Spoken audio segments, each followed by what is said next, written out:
కేంద్ర హోంశాఖ సహాయ మంత్రి బండి సంజయ్ గారి కొడుకు పోక్సో కేసుకు సంబంధించి ఒక బాధితురాలి, ఆ కేసులో బాధితురాలుగా ఉన్న అమ్మాయిని శీల పరీక్షకు గురి చేస్తున్న ఒక జర్నలిస్టు ముసిగేసుకున్నటువంటి ఒక ఉన్మాదమైనటువంటి మహిళ వీడియోలు ఏ స్థాయిలో చక్కర్లు కొడుతూ ఉన్నాయో మనం చూస్తూ ఉన్నాం.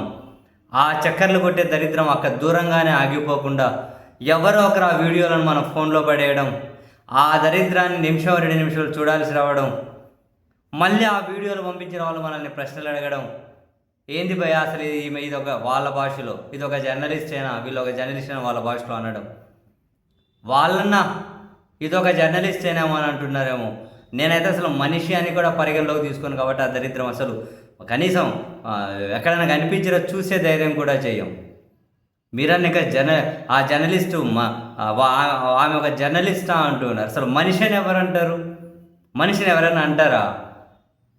2026లో కూడా ఒక మహిళకు శీల పరీక్ష పెడుతున్నటువంటి ఇటువంటి వాళ్ళు మనుషుల? 4 వ్యూస్ కోసం ఎన్ని వెర్రితలైనా వేసేవాళ్ళు ఇటువంటి వాళ్ళు మనుషుల? 4 వ్యూస్ కోసం ఓ కులానికి పండగలు అండగట్టే వాళ్ళు ఇటువంటి మనుషుల? 4 వ్యూస్ కోసం ఒక అమ్మాయి ఎట్లాంటి బట్టలు వేసుకోవాలని చెప్పేవాళ్ళు ఇట్లాంటి వాళ్ళు మనుషుల? వీళ్ళని మనుషులు అంటారా? మనుషులుగా పరిగణిస్తారా? తోటన్న తర్వాత పిచ్చి మొక్కలుగానే మొలుస్తాయి. ఈ సమాజం అన్న తర్వాత ఇటువంటి పిచ్చి మొక్కలుగానే తిరుగుతూ ఉంటాయి. ఆ పిచ్చి మొక్కలను ఏరేయాల్సిన చోట అటువంటి పిచ్చి మొక్కలకు కూడా మద్దతుగా ఒరిజినల్ తోట, సమాజం ప్రశాంతంగా ఉన్న ఆ ఒరిజినల్ తోటలో పిచ్చి మొక్కలు ఎక్కువ పెరిగిపోతున్నాయి. ఇటువంటి వాళ్ళకు మద్దతు ఇచ్చే పిచ్చి మొక్కలు కూడా. అఫ్కోర్స్ ఈ దేశంలో కేంద్ర హోంశాఖ సహాయ మంత్రి కొడుకు కేసు విషయంలో ఒక బాధితురాలకి న్యాయం జరిగే అంత స్థాయికి న్యాయ వ్యవస్థ ఎదిగింది, లేకుంటే పోలీసులు ఎదిగారు అని చెప్పి నేనేమీ అనుకుంటలేను. ఏం జరిగినా తూతూ మంత్రంగా అనిపిస్తారు, అందులో ఏమీ సెకండరీ తాంట్లేదు. సరే ఎట్లన్నా పోనీయండి అక్కడ.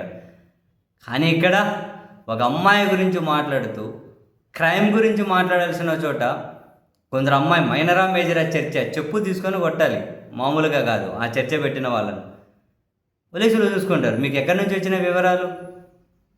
అసలు మైనరు అయితే ఆ చట్టం వర్తిస్తుంది, కాదు ఇంకో చట్టం వర్తిస్తుంది. అసలు అత్యాచారం లైంగిక దాడికి పాల్పడినరా లేదా అసలు ప్రశ్నే. మైనర్ అయితే ఒక చట్టం వర్తిస్తుంది, మైనర్ కాకపోతే ఇంకో చట్టం వర్తిస్తుంది. అసలు అత్యాచారానికి పాల్పడ్డారా లేదా అన్నది కదా ప్రశ్నే. లైంగిక దాడికి పాల్పడ్డారా లేదా అన్నది కదా ప్రశ్నే. ఇవి విసిపెట్టేసి డబ్బున్న వాళ్ళతో తిరుగుతుంది, వీళ్ళతో తిరుగుతుంది. డబ్బున్న వాళ్ళతో తిరుగుతారంటే ఏవి సాక్ష్యాలు? తిరిగితే అత్యాచారం చేస్తారా? అసలు ఇట్లాంటి దరిద్రులందరూ కూడా సమాజంలో మనుషులుగా చాలామంది అవుతే ఇట్లా మహిళ జర్నలిస్ట్ అని చెప్పుకునే ఇట్లా మహిళ లాంటి వాళ్ళందరూ కూడా ఈ సమాజంలో కాసింత ఇన్ఫ్లుయెన్సర్లుగా తిరిగితే ఏందా ఈ సమాజం బాగుపడేదేంది? ఈ రాష్ట్రాలు దేశాలు బాగుపడేదేంది? ఇట్లాంటి వాళ్ళని చూస్తే చీ చీ చీ చీ చీ చీ చీ చీ చీ చీ చీ అసలు నిజంగా ఇటువంటి వ్యక్తులు ఇలా మాట్లాడుతూ ఉన్నా వాళ్ళ ఇంట్లో ఇంకెవరైనా మహిళలు ఉండి వాళ్ళు ఎట్లా భరిస్తున్నారో, వాళ్ళ ఇంట్లో ఎవరైనా మహిళలు ఉన్నారో లేదో అది లేదు, కానీ ఉండి కూడా ఎట్లా భరిస్తూ ఉన్నారో మన ఊహకు కూడా అందదు. సీరియస్లీ.